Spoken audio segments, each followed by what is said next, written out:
Thank you for being here. Thank you for being you. Thank you for all that you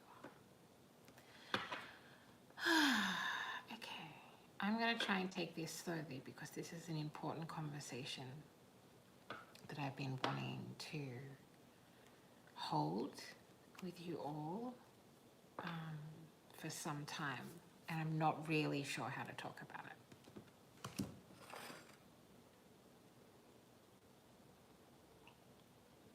Okay, please only take what resonates, leave what does not. Remember, we don't have to agree on everything, but holding a conversation is important. Ooh. Oh. Ooh. Ah, interesting. Okay, so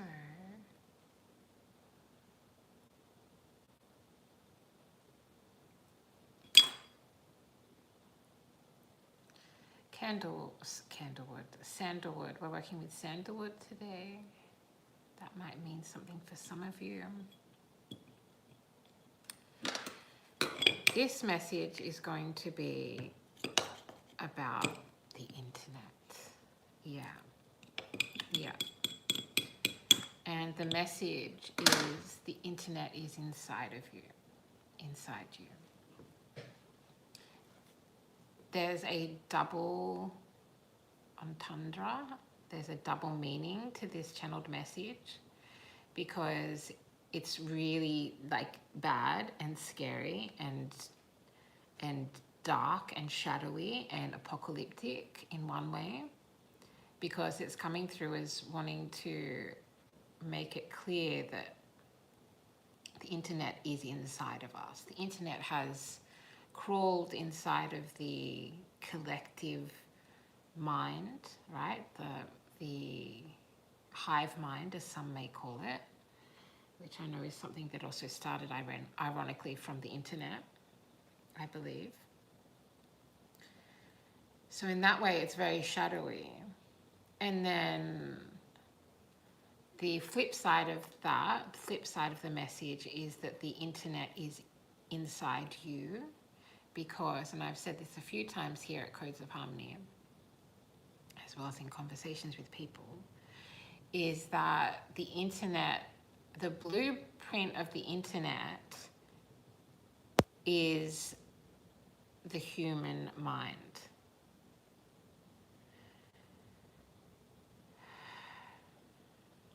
I am not a computer scientist. And my role and my journey through education has been interrupted many times over. Maybe we need a white candle as well, right?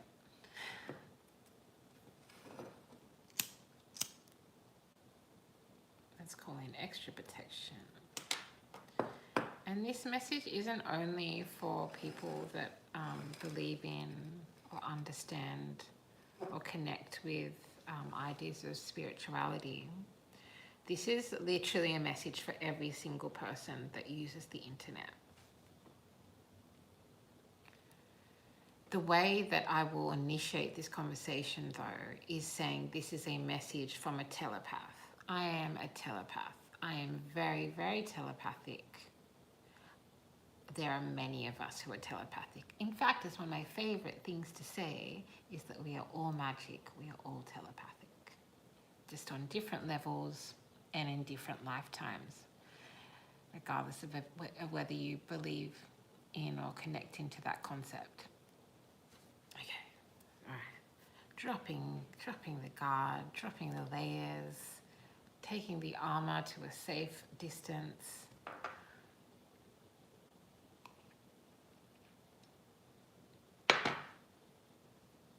As a telepath who does magic online, as a psychic reader, as a psychic tarot reader, as a clairvoyant,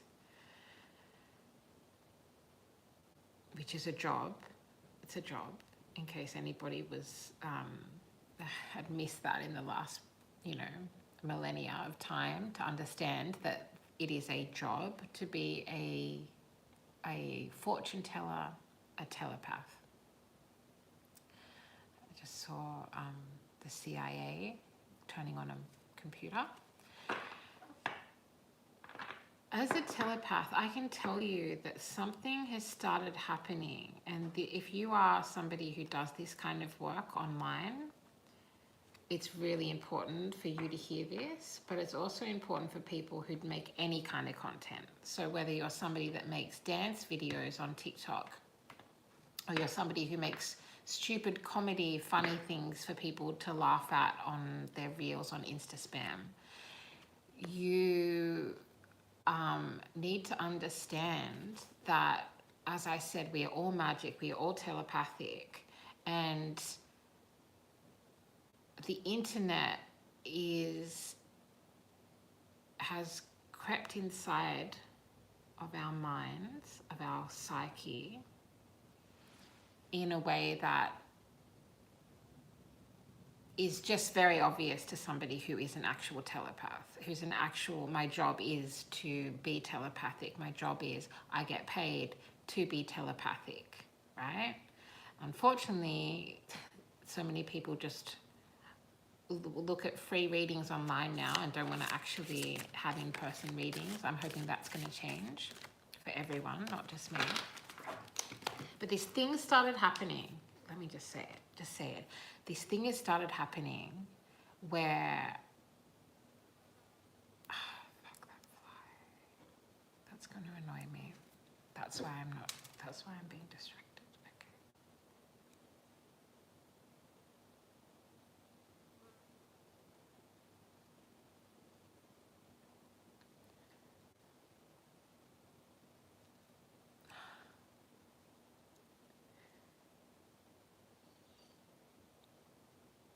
I can feel the internet.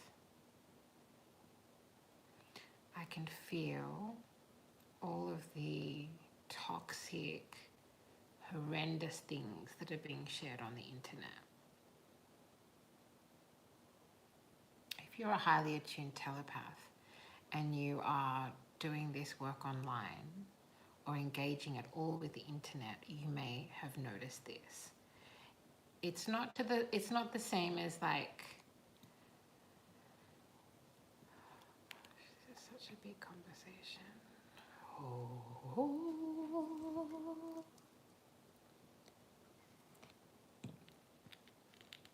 How do I talk about this? How do we talk about this?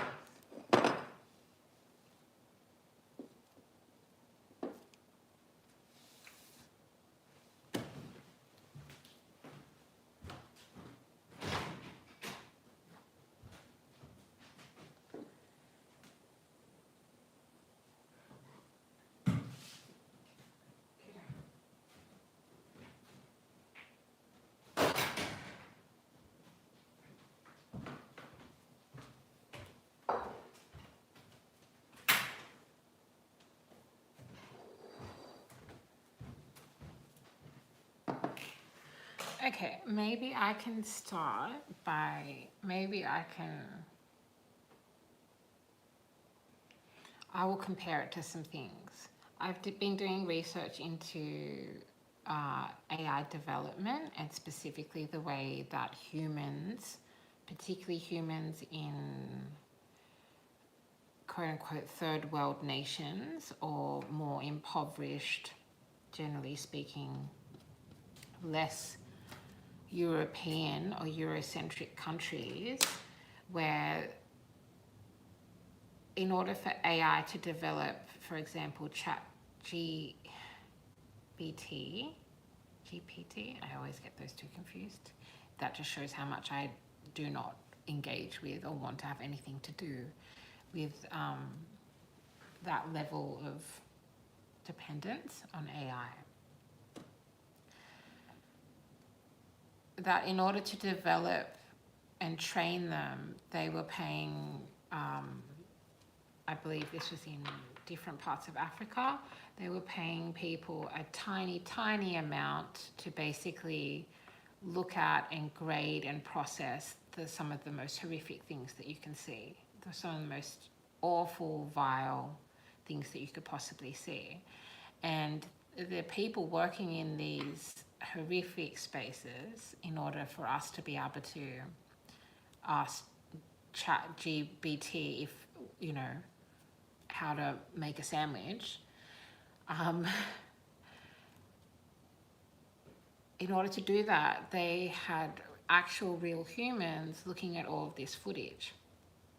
And as few of them have bravely come out speaking about the CPTSD, the complex post-traumatic stress disorder that those people got from looking at that footage, from categorizing, being exposed to images that had to do with just horrible things, trigger warning, images of self-harm, images of bestiality, images of child abuse, images of murder, like just horrific things in order for AI to function, right? That particularly these robots that pretend to be humans.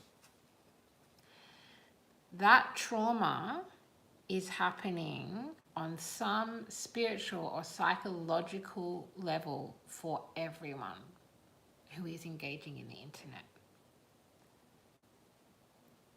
And I can't describe exactly how, but it's definitely connected to AI, and it's absolutely connected to these huge tech organizations and advertising that is basically just trying to manipulate and brainwash people to the extent that they are.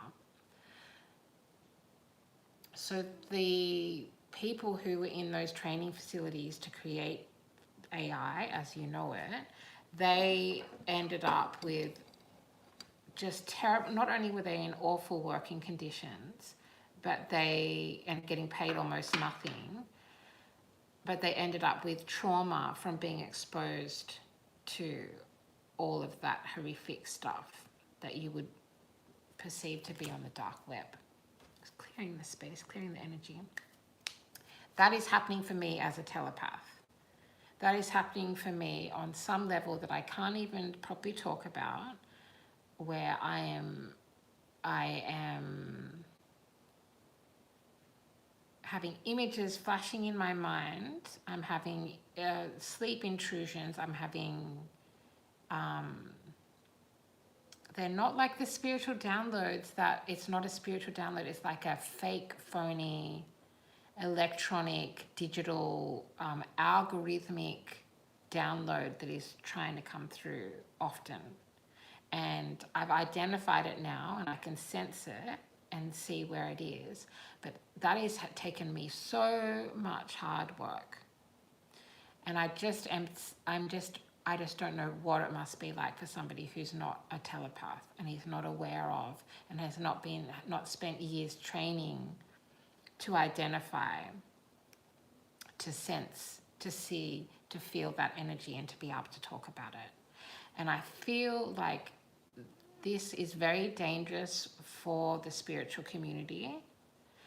But what has really, really inspired me to make this video on this day is this morning I watched this hour-long video edit, which I can't normally watch a extensive long edit that has so many different people cutting it like that. But these are all teachers, okay, talking about their experience, their lived experience in the education system at this time. Granted, they were all Americans, and I don't know if the creator consciously did that to make a statement about the American education system, or I don't know if it's just their algorithm is only showing them American teachers. Regardless, and obviously this is coming, all of this is coming forward in alignment with the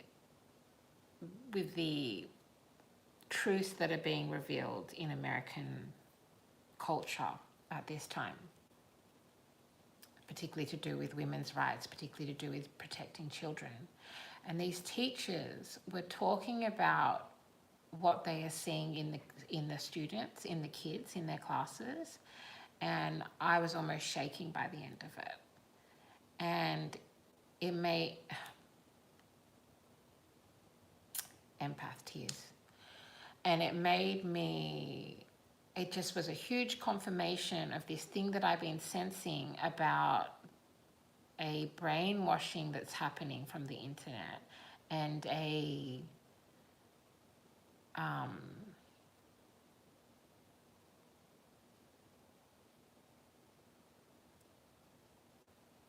so what can I summarize? That they were talking about kids not having critical thinking skills, of children literally saying to teachers, why would I learn that when AI can do it for me? And these are like, some of them were primary school kids, you know, some of them were secondary school kids or high school, as we talk about here in Australia. They're becoming more violent, becoming more aggressive, and so many things that they said. I was like, if that was done by an adult and filmed, it would go viral on the internet. Even the term going viral, and that also I think has bled into or connected into this message about the internet being inside of you.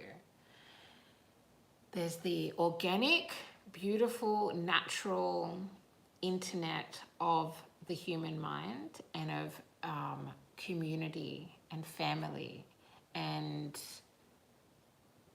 the collective consciousness that existed before computers ever existed.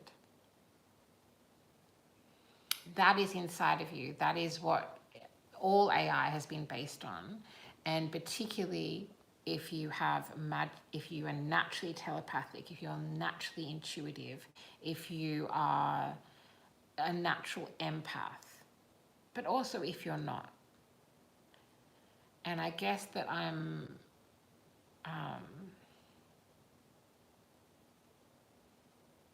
was very moved by this video of these teachers talking. So much respect and love to teachers. Like, teachers have always had a hard job, but the internet is, I almost went to say deforming, and that's an awful, awful way to even think of saying it. But is altering the minds of the developing brains and minds, as well as the soul and the intuition, the feelings, the emotional capacity of children. Everything that you put out, maybe not thinking about, because it's also interesting when I put something up on YouTube, I always have to click. I don't know if you know this, if you're not a content creator. You may not know that you actually have to choose whether or not the video is made for children, regardless of if it's made for anybody, right? And so maybe if you're putting something on the internet, even if you're not, like, first of all, think about what if a child can hear it? What if a child is going to see what you're putting on the internet? But also think about what if they don't see it, but it goes into it's got a cord into the subconscious mind of a child. And what that's going to look like for entire generations, like a whole generation. What that is going to mean in 10 or 20 years' time, even in 3 years' time from now. What that means for the lived experience of children now, and why there is such high rates of self-harming and unaliving taking place in young kids, in children.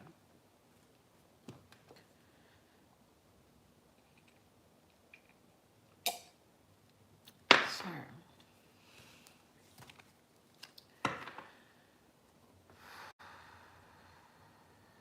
it's hard to sometimes work out what parts of what I am offering and sharing here am I to speak about as my own experience, and how do I link in what my own experience is to what's important for the whole collective to be thinking about, because we're all on an individual journey as well as a collective journey. Oh, there's 2 dragonflies. Please give me clear and divine guidance and most beneficial for everyone involved. Also, what about neurodiverse people? Like, are any of the AI corps that are making billions and billions of dollars thinking about what it feels like for a neurologically diverse or challenged person, no matter their age, what it feels like, what that does to us, to have what's presented to us be an illusion, and for us not to know what is real and what's not real. How terrifying and confusing it must be for a lot of disabled people and neurodiverse people to even just look at the internet. And then how did we allow it to become that if you're not on the internet, you are isolated and that you are a quote unquote loser, or that you don't have friends, or you don't have a community, because the internet has tried very effectively to replace family, friends, community, and discernment and understanding of what is real and what isn't real. Like, why wouldn't these children be behaving the way that they are in these classrooms that these poor teachers are having to deal with? Why wouldn't they be acting those ways if, when everything on the internet is telling them that they will get more attention, more approval, more likes, and potentially even be paid to be rude, to be violent, to be chaotic, to do all these extreme behaviors? And who's showing them that is adults. And why? What for?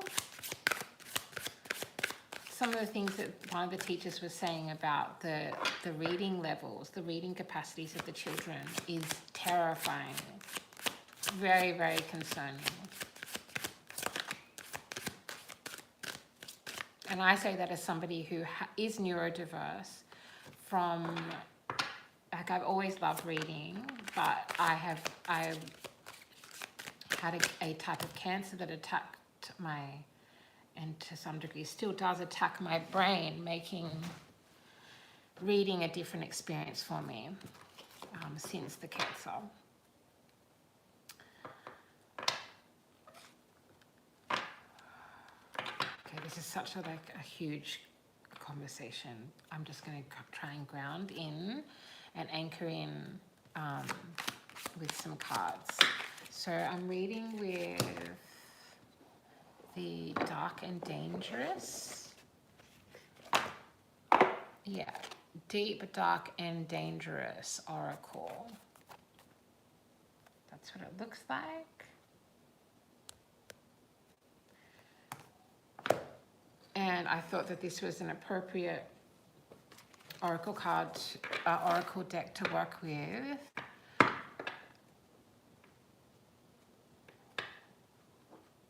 Because the effects that the internet is having and the way that it is inside of you, like a disease or like an entity. So when we talk in the spiritual communities about being possessed, about having an entity attachment, it's like everyone who is engaging with the internet, and even those who are not and are being affected by the people around them who are, like even as basic as being addicted to your phone. And then there are people that are so extreme as to be having their whole lives being changed. AI telling people to harm other people, giving them instructions on how to harm and unalive themselves. These sort of things are happening, and still AI is going on. And it's having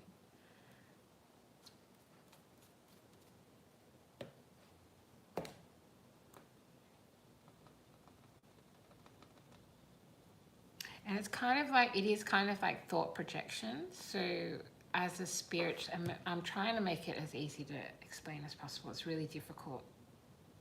And also because of this energetic interference of the taboo of me talking about this in this space. Please let me clear and divine guidance be most beneficial for everyone involved. Thank you to my ancestors. Thank you to my spirit guides. Thank you to my angels.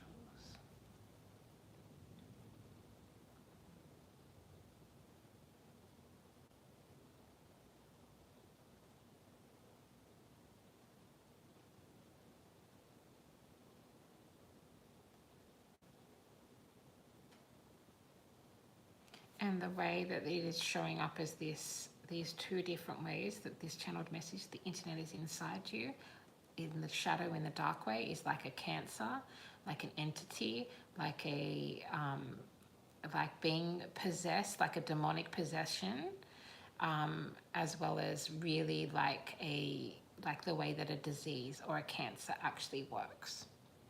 And then the positive side, the flip side of it, of the channeled message, the internet is inside of you, is the internet, the idea of the internet is already within the human being before computers existed.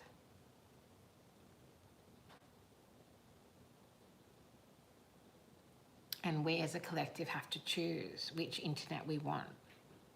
And to know that you do not need the internet, you need the human collective, the organic internet that the internet has been based on.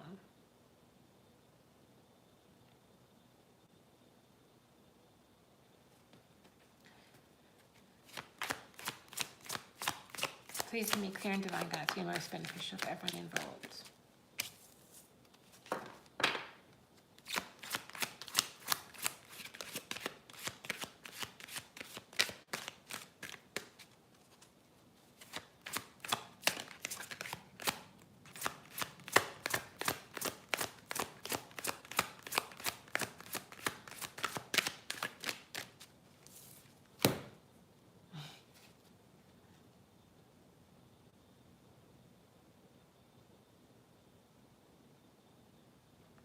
Okay, so we have the choice coming through with the Valkyries. We have service coming through with Molekia.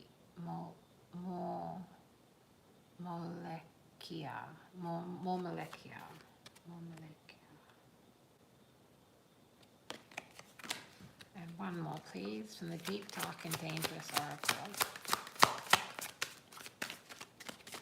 I'm also not going to take the time right now, because I do not need to or feel like it's relevant for me to take the time to point out the benefits of the electronic internet.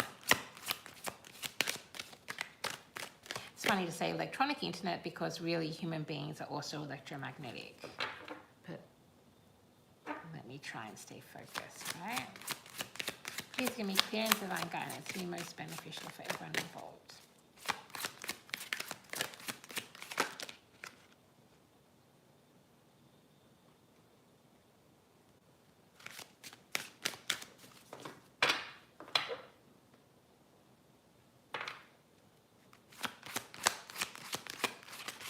This is not a political message. This is not even a specifically only spiritual message.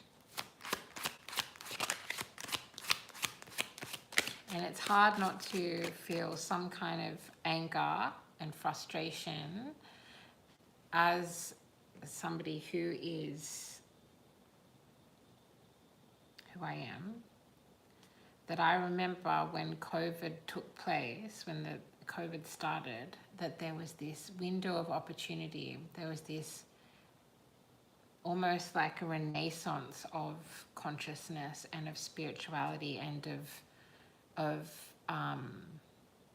religion, of people wanting to be closer to God, people wanting to find out who they were, people actually reassessing what was important in their life because everybody's life was in danger.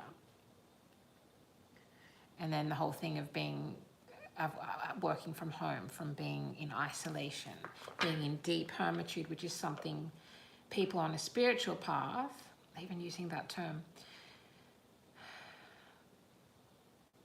that we intentionally place ourselves in isolation, in hermitude, in order to find our inner light, in order to connect with our true essence, our true being, and to connect with divine source, whether that be God or yourself, yeah? And just as that was happening, just as there was this expansion, this blooming of consciousness, this advancement, the great awakening the great leap forward that we've been waiting for so many years. And then what had to happen? These greedy, power hungry, money hungry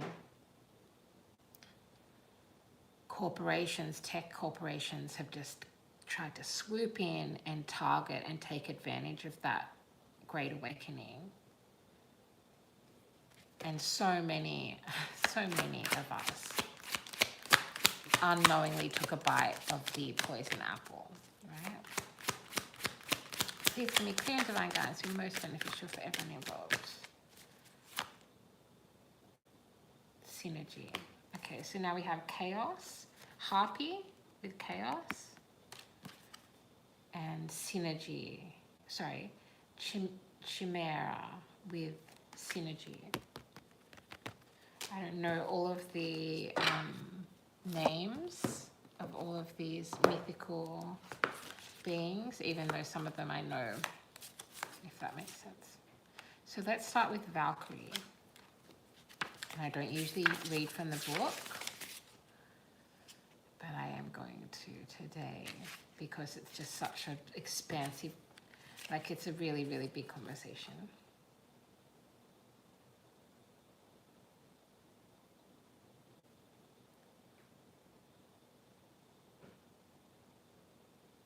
The Valkyrie.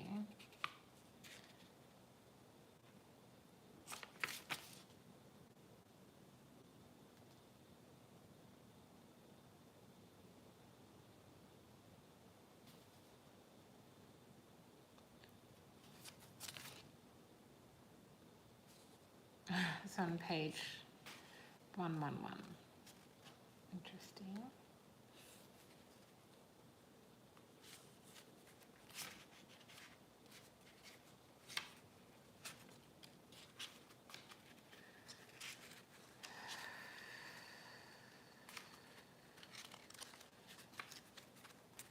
Okay, Valkyrie.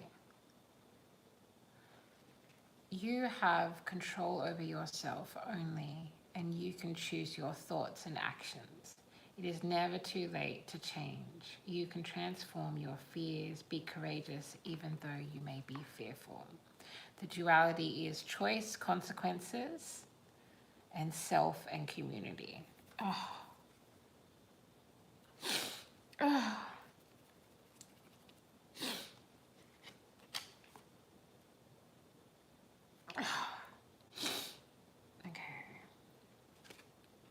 The battlefield of the ancient Norse was not a pretty place. For Viking warriors, upon the battlefield, the incentive to fight bravely until death was what came after. While we often hear the idea of our lives flashing before us at the time of death, what Norse warriors hoped would be there was most likely a beautiful yet terrible Valkyrie. Valkyries took the form of women in battle dress, sometimes winged, often on a mighty horse, eyes flashing and singing a song of blood and glory. The Valkyries were the chooser of the slain and were present at every battle of the Norse. So some might connect that with Vikings. Their primary service was to select the most worthy and bravest of the dead warriors and spirit them to the Valhalla of the hall with the god Odin, or to reside with the goddess Freya in her hall, the Folkvagna battlefield, the hall of the Folkvagna, the hall of the battlefield. There, the Valkyries would joyfully serve mead until their final battle, Ragnarok, alongside the gods. While there was the idea the Valkyries were beautiful and incandescent in appearance, the older descriptions refer to them as Odin's ravens, dark, black in clothing, screaming wildly and dripping in blood. Later, they became much more beautiful and benevolent, still powerful, yet almost a kind of reward for supreme bravery and dying for the tribe. Please keep in mind that this is all metaphoric, and I do not encourage violence of any form. The choice of dying for others, of not running away, of protecting a colleague, or of choosing courage even though they may have been full of fear, is the power of the Valkyries rewarded. Their urging to exhibit courage in the way we enact our lives and to release ourselves from the heavy bonds of regret are powerful lessons to learn. And the plant companion is Arctic Thyme, and the crystal companion is Ruby. Okay, I'll just hold up that image for those of you who have the ability to see the screen. I'm holding it up now.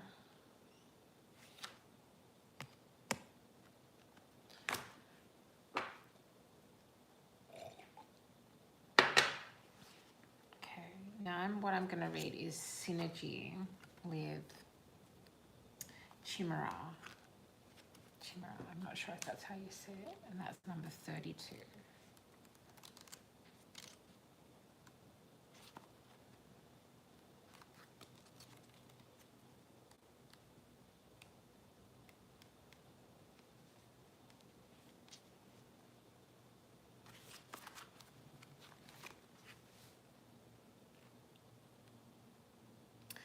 The whole is more powerful. Here, let me do this. The whole is more powerful than the parts alone. Experiment. There is power in new designs and ways. There may be people around you sowing discord. You know many things and have your own wisdom. Pull all this together to form something powerful. You have unique experiences and talents that can only be utilized by you. The duality is one part versus many parts, or synergy versus discord. That's interesting. Discord, that's an interesting word. Now, what does that make me think of? Why would discord... Homer gives a description of the chimera. I feel like it's Chimera, but it's spelled like chimera, in the Iliad, saying that she was of divine stock, not of men. In the forepart a lion, in the hinder a serpent, and in the midst a goat, breathing forth in terrible wise. Breathing forth in terrible wise the might of blazing fire. There were many other descriptions, but bottom line, she was the creature made up of seemingly disparate parts, yet the parts worked together to create a stunning creature. The chimera. See, so I feel like this is going to be a Latin. If it's talking about Homer, would it be Greek or Latin? Chimera. Have been frightening, but it was beautiful and harmonious in form too. It sounds like something cobbled together, like Frankenstein's monster. That's interesting because I watched Frankenstein, the new Frankenstein, last night. It was not. It was considered quite perfect in form and function.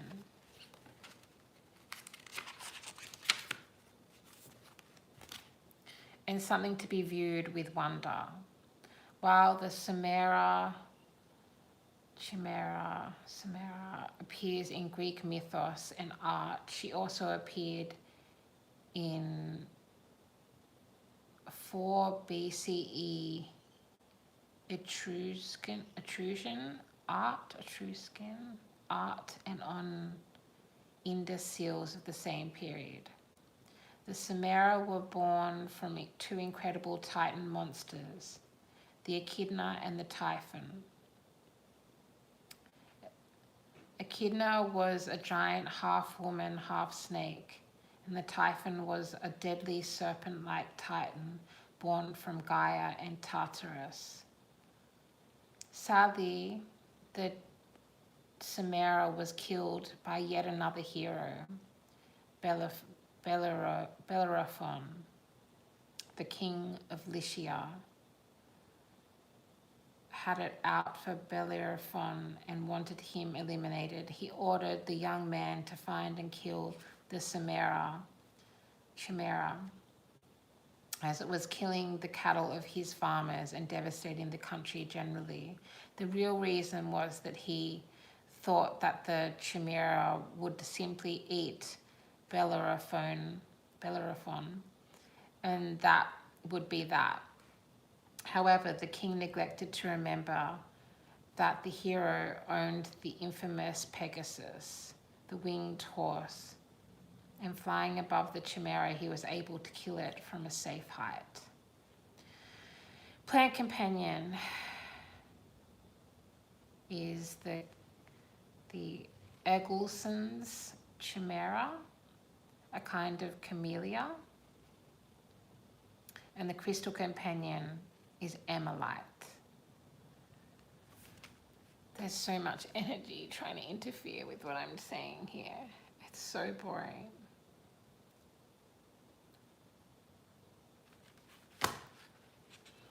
Okay, and then I'm just going to do Harpy with Chaos.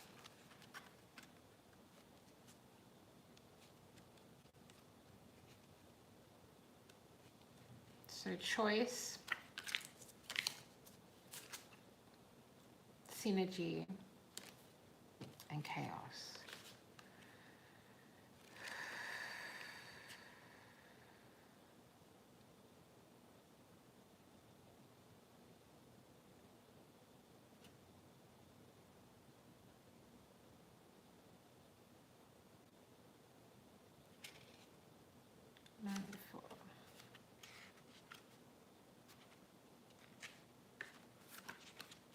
Okay.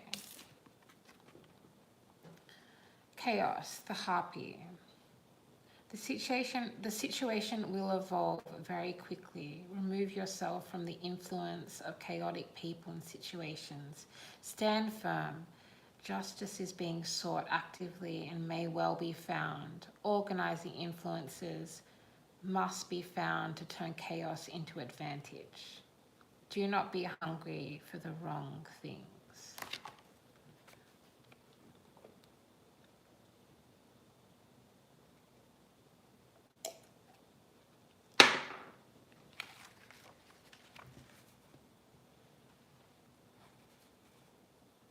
Wow.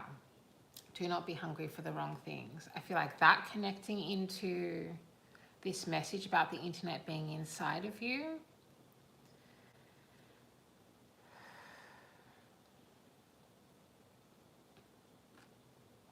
Now I'm seeing pokie machines, like gambling machines that they have at Las Vegas.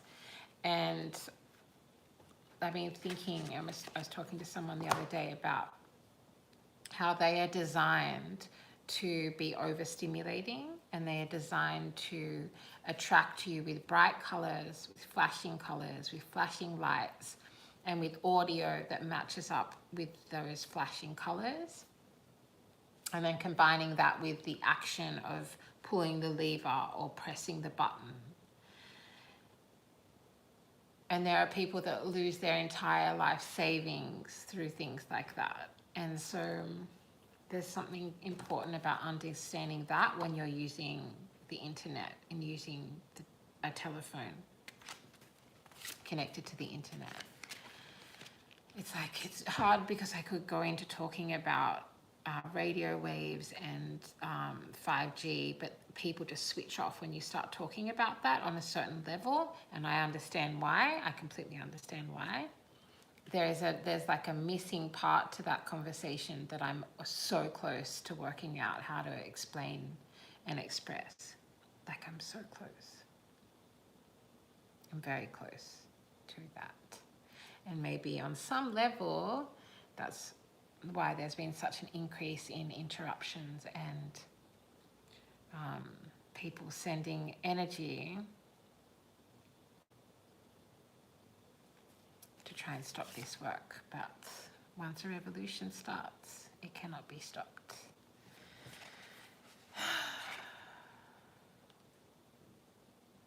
The duality is justice versus retribution and chaos versus balance. In today's lexicon, we only hear about the word harpy as a derogatory term for a shrill and unpleasant woman. I'll just leave that for a second.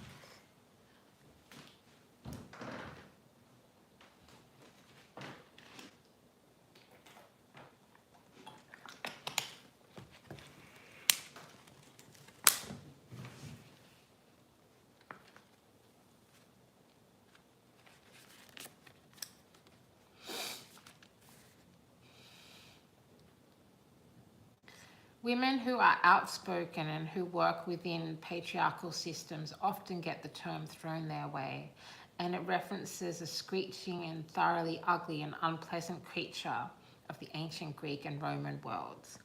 The fact that this card is coming out and this particular message is coming out today in alignment and in support of the incredible survivors and victims of Epstein and all the Epsteins like him, and the entire system, the entire community and collective of Epstein creeps. This definitely is also about connecting in with and honoring women and the divine feminine, and bringing back into balance what is literally destroying this earth, what is putting all of us in grave danger.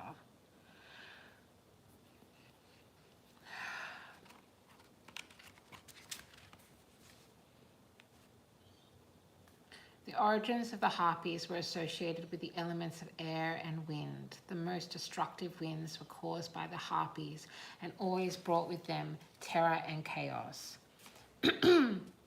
Traditionally, harpies flew. They were a woman-bird hybrid at great speeds and came crashing through the air with no warning. The harpies in the oldest mythos were ugly and fierce with claws, bird wings, terrible voices, and sharp teeth, and they were always, always hungry. This hunger never satiated, meant that they would swoop down and steal food from humans and take cattle and even people. If someone disappeared without warning, it was said that the harpies had carried them off. Zeus himself,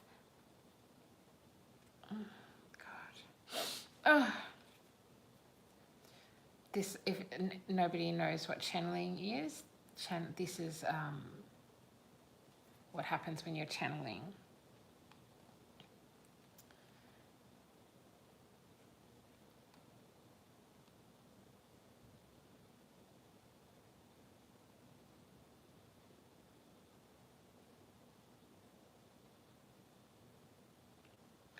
Zeus himself would send the harpies to torment those who deserved it, and the stories featuring harpies often included them punishing those who had starved their families by stealing or polluting their food. King Phineus of Thrace, for example, had condemned his own children, and thus the harpies were sent to defecate in and steal all his food. While in many ways the harpies embodied chaos, they also, as justice bringers, brought justice and structure to situations that required retribution or some kind of punishment. The plant companion is Dragon Arum, And the crystal companion is malachite. I've been thinking about malachite a lot, which is a green stone.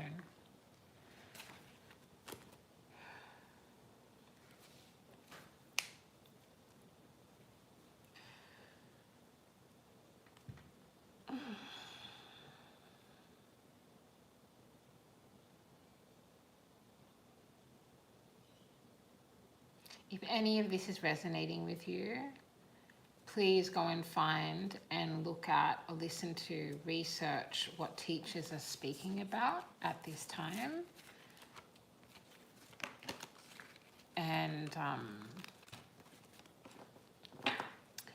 the way that AI has been developed and the trauma that the people who have been used and working in those spaces developing AI, the traumatic effect that work had on them.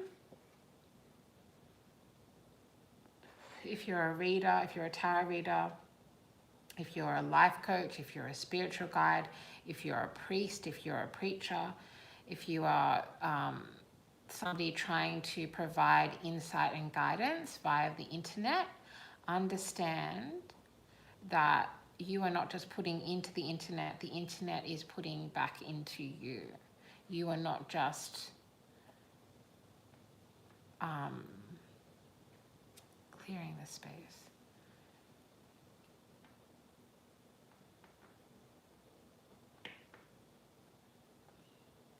Like, how could we want AI when we know that there are people dying because of AI? How could we go, oh, but it helps, it makes our lives easier and better? What does that say about us as a collective, as a whole?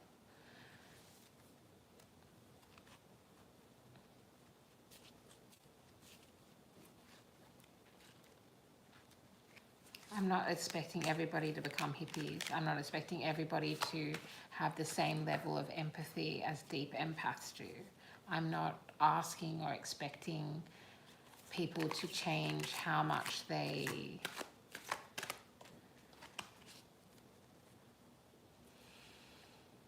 seek comfort, distractions, humor, but ask yourself,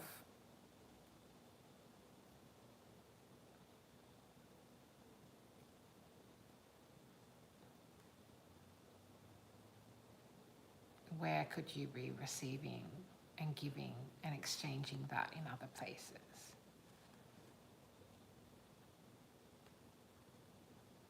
And we need to protect children. We need to protect those who are most vulnerable.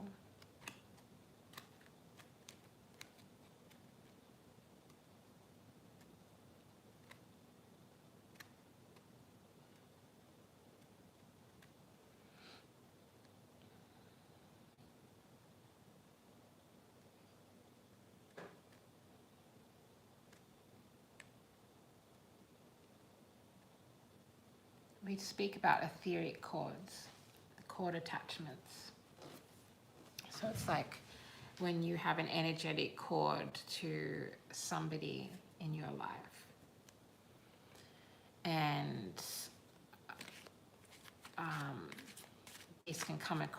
this can end up in you missing somebody.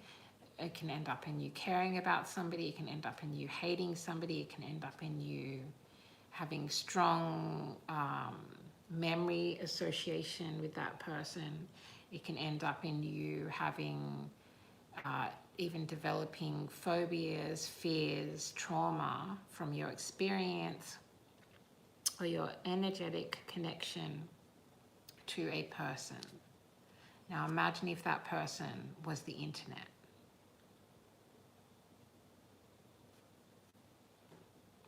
And just how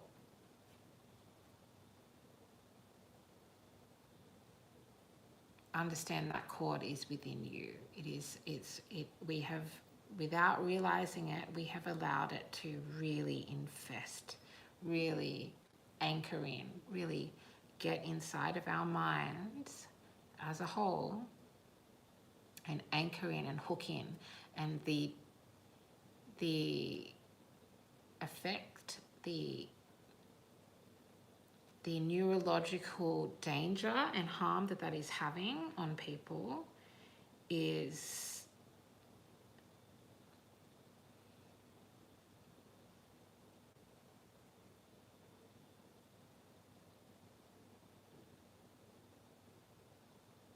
we can describe it as being demonic.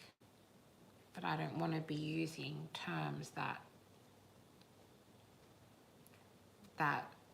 invite or allow people to block their ears and not hear or be open to what I am saying.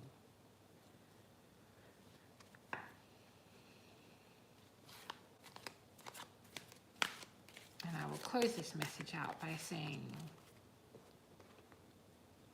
it feels like an absolute violation to have images and even words being projected and infiltrating my own mind, my own soul, my own psychology, my own personality.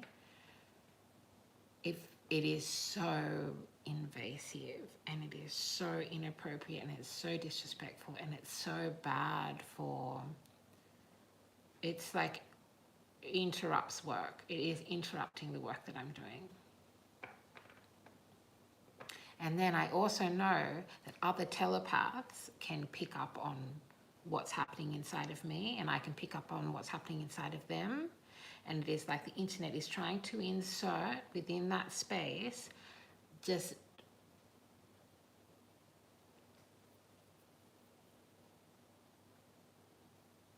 shame, hate, trauma, violence, jealousy, envy, all of the shadow, all of the darkness. And it's even creating like confusion between telepaths who are communicating with each other and then having these messages coming through that are not from either of us.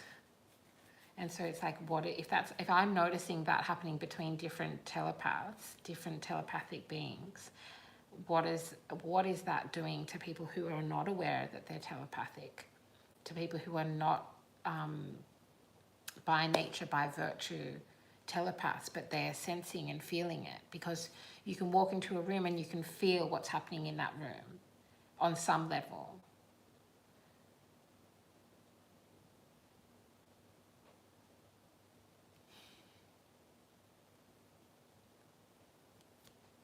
Okay.